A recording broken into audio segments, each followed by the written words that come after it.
పూర్తిగా సైన్యం చేతిలోకి వెళ్ళిపోయింది.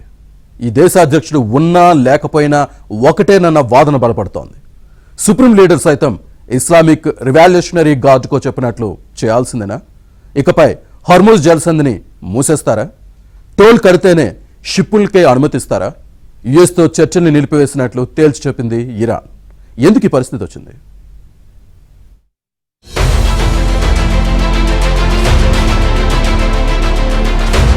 పశ్చిమాసియాలో రాజకీయాలు యుద్ధ మేఘాలు రోజుకో విధంగా మారుతున్నాయి. ముఖ్యంగా ఇరాన్లో అంతర్గత రాజకీయాలు, సైనిక వ్యూహాలు తీవ్రమైన ఉత్కంఠను రేపుతున్నాయి.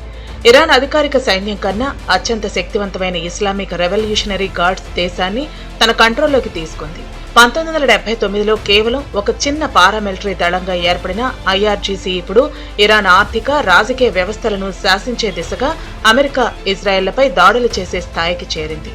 ఇరాన్లోని ప్రజాప్రభుత్వం కూడా ఐఆర్జీసీకి ఎదురు చెప్పలేని స్థితికి చేరుకుంది.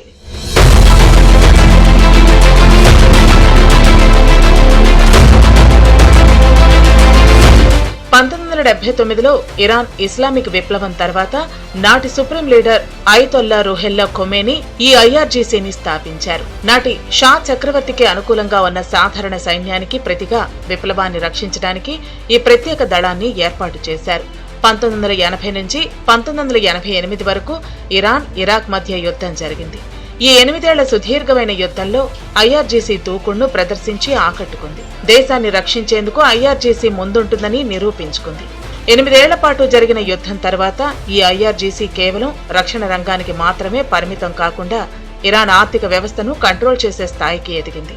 ఇరాన్లో రక్షణ శాఖ, ఇంటెలిజెన్స్, కమ్యూనికేషన్స్, చమురు వ్యాపారాల్లో కీలకమైన స్థానాన్ని సొంతం చేసుకుంది. నేడు ఈ రంగం, ఈ సైన్యం ఆధీనంలోనే ఉన్నాయి.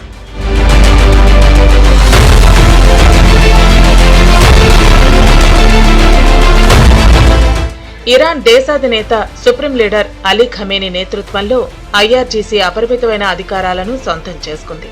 కేవలం సుప్రీం లీడర్ కార్యాలయానికి మాత్రమే జవాబుదారీగా ఉండే ఈ సంస్థ దేశంలో సివిల్, రాజకీయ ప్రక్రియలను పూర్తిగా అణిచివేసింది. చాలాసార్లు ఈ సంస్థ చెప్పిందే సుప్రీం లీడర్ వినాల్సి వస్తుంది. ఇరాన్ అధ్యక్షుడు ఇబ్రహీం రైసీ 2024 మే నెలలో హెలికాప్టర్ ప్రమాదంలో అకాల మరణం చెందటం, ఆపై 2026లో సుప్రీం లీడర్ ఖమేనీని అమెరికా సైన్యం చంపేయడంతో దేశంలో రాజకీయ శూన్యత ఏర్పడింది. అమెరికా, యూరప్, చైనా, భారత్ వంటి ప్రధాన దేశాలు కూడా దీర్ఘకాలిక డిస్ట్రప్షన్ ను సహించవు. కాబట్టి రాబోయే రోజుల్లో ఫ్రీ నావిగేషన్ కంటే రిస్ట్రిక్టెడ్ నావిగేషన్ లేదా హై రిస్క్ నావిగేషన్ మరింత వాస్తవంగా కనిపించవచ్చు.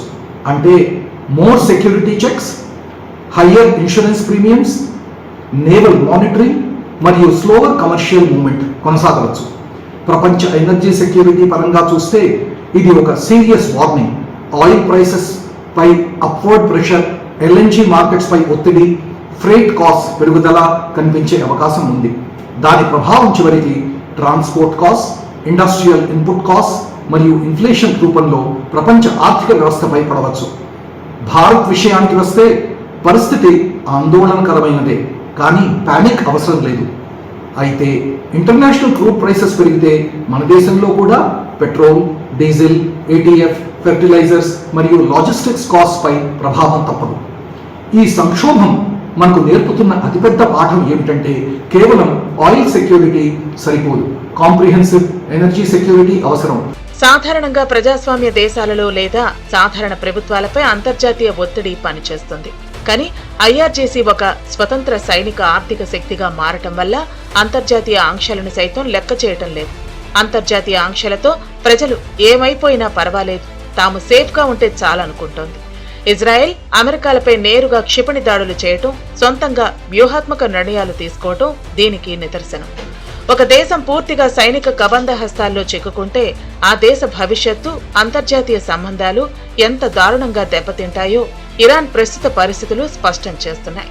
ఐఆర్జీసీ దెబ్బకు హర్మూజ్ శాశ్వతంగా మూతపడే ఛాన్స్ ఉంది. టోల్ ఫీజు చెల్లించే నౌకలనే అనుమతించే అవకాశం ఉంది.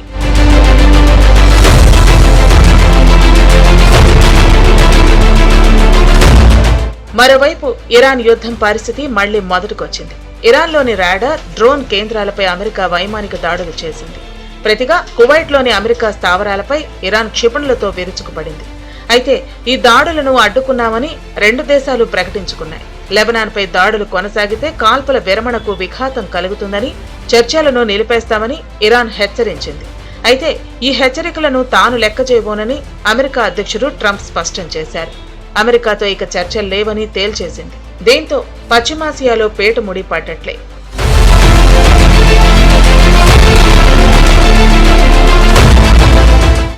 యుద్ధం ప్రారంభమైనప్పటి నుంచి ఇప్పటిదాకా అమెరికాకు చెందిన 20 స్థావరాలను ఇరాన్ ధ్వంసం చేసింది.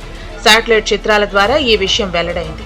ఈ స్థావరాలు Saudi Arabia, UAE, Qatar, Kuwait, Jordan, Iraq, Bahrain, Oman దేశాల్లో ఉన్నాయి. అమెరికాకు కోట్ల డాలర్ల నష్టం జరిగింది. అటు 13,000 ఇరాన్ లక్ష్యాలపై దాడులు చేశామని అమెరికా ప్రకటించింది. లెబనాన్పై దాడుల పేరుతో ఇరాన్ చర్చలను నిలిపివేసినా తాను పట్టించుకోబోనని ట్రంప్ స్పష్టం చేశారు. చమురు ధరలు సమీప భవిష్యత్తులోనే కుప్పకూలిపోతాయన్నారు ట్రంప్.